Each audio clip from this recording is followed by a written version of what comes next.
नमस्ते दोस्तों, आपका हमारे यूट्यूब चैनल पर हार्दिक स्वागत है। साथियों, आज हम IFMS 3.0 पर कार्मिकों का डाटा किस प्रकार से वेरीफाई किया ये जानना सीखेंगे। साथियों, आपको बता दें कि राज्य सरकार के निर्देशानुसार 1 फरवरी 2024 से है जो पे मैनेजर पर वेतन बिल न बन करके IFMS 3.0 पर बनेंगे। तो इससे संबंधित है समस्त कार्मिकों का डाटा है वेरिफिकेशन DDO द्वारा किया जाना है। तो IFMS 3.0 पे समस्त कार्मिकों का डाटा ट्रांसफ़र हो चुके हैं। जिन कार्मिकों के या जिन DDO के नहीं हुए वो उनकी मैपिंग चल रही है, और जिनके हो चुके हैं वो IFMS 3.0 पर जाएंगे और या SSO लॉगिन करेंगे तो SSO भी कर सकते हैं और IFMS 3 पर भी कर सकते हैं। जैसे हमने यहाँ IFMS 3.0 लिखा और राइट कॉर्नर में IFMS 3.0 लॉगिन है, इस पर क्लिक करेंगे तो वो हमें SSO लॉगिन पर ले जाएगा। तो आप डायरेक्ट SSO लॉगिन सर्च करके भी DDO का ID पासवर्ड और कैप्चा डाल करके लॉगिन कर सकते हैं।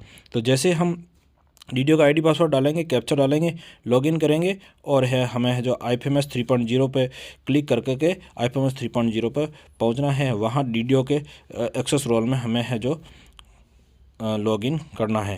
तो यहाँ हमारे ऑलरेडी पहले से लॉगिन था, हम वापस ID पासवर्ड डाल करके लॉगिन करते हैं। इस तरह से IFMS 3.0 खुलेगा और यहाँ DDO का नाम आएगा और यहाँ दो ऑप्शन आ रहे हैं, एक्सेस वर्क स्पेस और access employee self service. Employee self service के लिए एम्प्लॉय स्वयं के लिए हेतु और DDO हेतु एक्सेस सेल्फ सर्विस। जैसे हमारे यहाँ DDO को दो पावर है, दो स्कूलों का पावर है, डेस्क 1 डेस्क 2। तो जैसे हमें यहाँ डेस्क 2 का काम करना है, डेस्क 2 के, तो डेस्क 2 पर क्लिक करके और नीचे जो हमारे वापस HO DDO जो है उस पर क्लिक करेंगे। तो जैसे डेस्क 2 पे क्लिक करते ही हमारे संबंधित जो है जो असाइन किया गया है, तो डेस्क 2 में हमारे स्कूल पर DDO असाइन किया गया है तो DDO पे हम क्लिक कर देंगे और इस पर क्लिक करते ही हमारा जो DDO है वो खुल जाएगा। तो इस तरह से है जो DDO का होम पेज खुल जाएगा। यहाँ ऊपर है जो DDO के संबंधित स्कूल के स्कूल कोड, स्कूल का नाम आदि सूचनाएं यहाँ प्रदर्शित हो जाएगी। DDO का नाम और DDO को किस प्रकार से रोल किया गया है, HO किया गया है, DDO किया गया है, वो समस्त सूचनाएं प्रदर्शित होंगी। और फिर यहाँ पर बजट मैनेजमेंट है, डिस्बर्समेंट इंजन है, रेवेन्यू मैनेजमेंट है, अकाउंटिंग एंड फाइनेंस है। तो साथियों, हमें है जो अब सर्वप्रथम है डिस्बर्समेंट इंजन में एम्प्लॉय मैनेजमेंट पर क्लिक करना है और यहाँ एम्प्लॉय से संबंधित समस्त प्रकार के कार्य संपादित किए जाने हैं। तो साथियों, इधर लेफ्ट कॉर्नर में माई इन्फॉर्मेशन नीचे है, माई टास्क है। तो इस तरह से यहाँ हम है माई टास्क पर जाएंगे और यहाँ बहुत सारे ऑप्शन आ रहे हैं। तो इन ऑप्शनों में है जो एम्प्लॉय मैनेजमेंट जो है इस पर हम कार्य करेंगे। तो जैसे एम्प्लॉय मैनेजमेंट पर क्लिक करेंगे और यहाँ एम्प्लॉय से संबंधित जो ऑप्शन है समस्त कार्य का टैब खुल जाएंगे। तो एम्प्लॉय ट्रांसफ़र जो ऊपर का ऊपर वाला जॉइनिंग रिलीविंग हम यहाँ एम्प्लॉय ट्रांसफ़र वाले में मैनेजमेंट में कर सकते हैं। तो साथियों, सर्वप्रथम हमें है जो एम्प्लॉय मॉडिफिकेशन जो है इस पर कार्य करना है। तो सर्वप्रथम सभी DDO को यहाँ एम्प्लॉय मॉडिफिकेशन वाले पे क्लिक करेंगे और एम्प्लॉय मॉडिफिकेशन संबंधित जो टैब है, इन समस्त टैबों को एक एक कर्मचारी के द्वारा डाटा वेरीफाई किया जाना है। जैसे पर्सनल डिटेल है, सर्विस डिटेल है, एड्रेस है। तो जैसे पर्सनल डिटेल पर क्लिक करते ही आपके DDO के अधीन जितने भी कार्मिक हैं उनके समस्त प्रकार की डिटेल यहाँ खुल जाएगी। एम्प्लॉय ID, एम्प्लॉय नेम, उनके GPA प्राण नंबर, डेजिग्नेशन और जिस कर्मचारी का जो डिटेल वेरीफाई करनी है वो सामने प्रदर्शित हो रही है। और यहाँ आपके कर्मचारियों को नाम 5 ही हो रहे हैं। अगर आपको 5 से अधिक देखने हैं तो सिलेक्ट रोल में नीचे पेज एज पर 5, 10, 15, 20 जो कर सकते हैं। और जिस कर्मचारी की डिटेल हमें करनी है तो उस डिटेल के कर्मचारी के आगे सामने मॉडिफाई जो ऑप्शन है उस पर हम क्लिक करेंगे। तो जैसे ये समस्त सूचनाएं हम देख लेंगे, कर्मचारी कैसा है, परमानेंट है, रेगुलर है, तो मॉडिफिकेशन पे क्लिक करेंगे, मॉडिफाई पे, और इस तरह से कार्मिक की जो पर्सनल डिटेल खुल जाएगी। यहाँ कार्मिक के सबसे ऊपर ही ऊपर हमें है जो फ़ोटो अपलोड की जानी है। साथियों, यहाँ लिख रखा है कि एम्प्लॉय की फ़ोटो है 1 MB से बड़ी नहीं होनी चाहिए और यहाँ हमें फ़ोटो अपलोड करनी है। कार्मिक से संबंधित समस्त सूचनाएं, जनाधार ID, यहाँ जनाधार ID के अकॉर्डिंग जो है सूचनाएं प्रदर्शित हो रही है। और यहाँ एम्प्लॉय की मेंबर ID जनाधार के अकॉर्डिंग और कार्मिक का नाम, पिता का नाम आदि समस्त सूचनाएँ, डेट ऑफ बर्थ हमें वेरीफाई करते हुए और समस्त सूचनाएँ अपडेट करनी है। तो साथियों, समस्त कर्मचारियों के इस तरह से सूचनाएं हैं जो एक एक का कार्मिक के हमें है जो फ़ोटो अपलोड करते हुए समस्त सूचनाएं और अपलोड करते हुए बढ़ना है। और पेज को जैसे स्क्रॉल करेंगे थोड़ा नीचे लेंगे और सब कार्मिक से संबंधित जो सूचना है, मदर नेम है, पिता का नाम है और स्पाउस नेम है, पत्नी का नाम है, मोबाइल नंबर है, नेशनलिटी, इस तरह से समस्त सूचनाएँ हैं जो जिन पर स्टार लगा वो भरने अनिवार्य है। आधार नंबर आ गए यहाँ। और और भी समस्त प्रकार का डॉक्यूमेंट है वो सभी अपलोड करने हैं। तो यहाँ डॉक्यूमेंट नीचे डॉक्यूमेंट टाइप का ऑप्शन आ रहा है, जिसमें कार्मिक से संबंधित डॉक्यूमेंट टाइप है, हमें डॉक्यूमेंट टाइप में डॉक्यूमेंट अपलोड करने हैं। तो जैसे डीओबी सर्टिफिकेट है तो डीओबी सर्टिफिकेट अपलोड कर सकते हैं, आधार डॉक्यूमेंट है, जॉइंट फोटोग्राफ है, मैरिज सर्टिफिकेट है, पैन डॉक्यूमेंट है। इस तरह से डॉक्यूमेंट अपलोड और करते हुए ऐड करेंगे, और यहाँ नीचे जो जो डॉक्यूमेंट हम अपलोड करेंगे और ऐड होते जाएंगे। तो जैसे ये सूचना ऐड हो जाएगी फिर हम सबमिट कर देंगे, तो उस कार्मिक की है जो पर्सनल डिटेल है जो सेव हो जाएगी।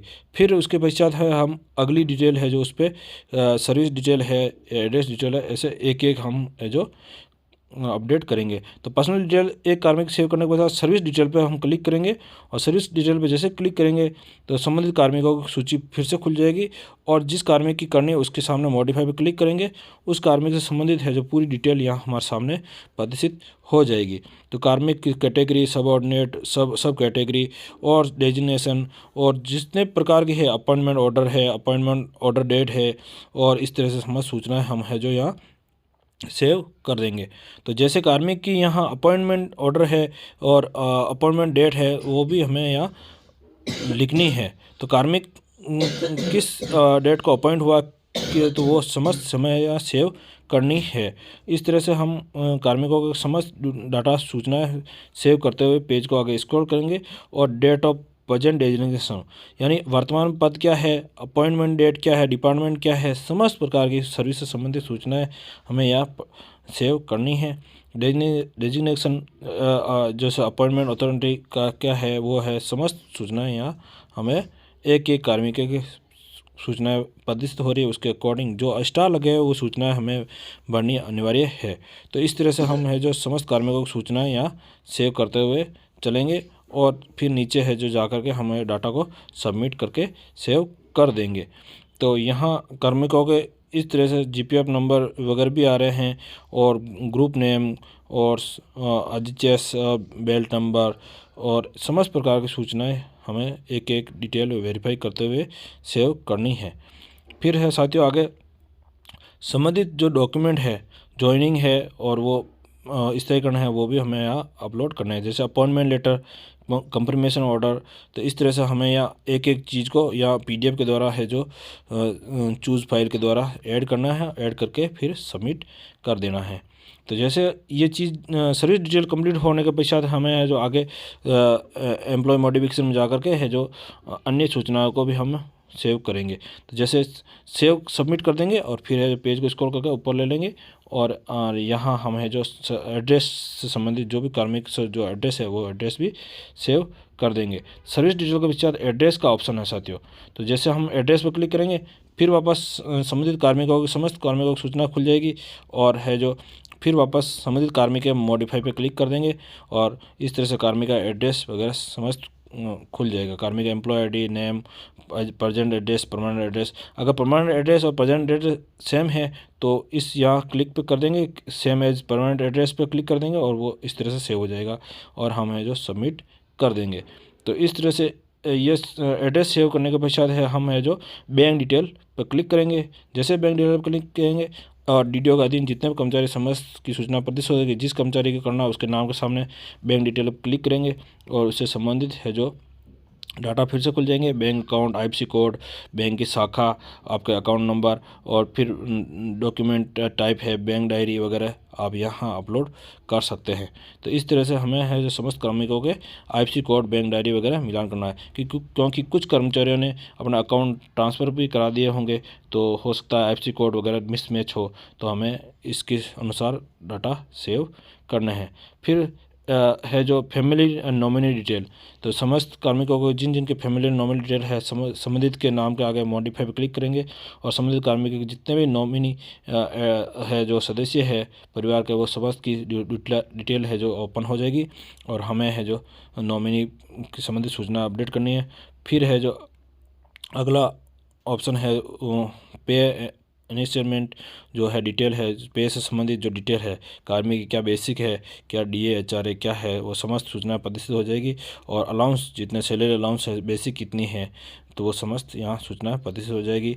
फिर डीए कितना परसेंट मिल रहा है, डीए और बेसिक एचआरए समस्त देख लेंगे। हम इस चेकबॉक्स पर टिक कर देंगे और संबंधित की रिपोर्ट है जो सेव कर देंगे। तो इस तरह से साथियों है हम अपने संबंधित समस्त कार्मिकों की डिटेल सेव करेंगे और समस्त कार्यवाही संपादित करेंगे। तो साथियों आज की वीडियो में इतना ही। हमारे चैनल पर नए हो तो सब्सक्राइब करें, वीडियो पसंद आए तो लाइक शेयर कमेंट अवश्य करें ताकि हम आप तक अन्य वीडियो भी ला सकें। धन्यवाद।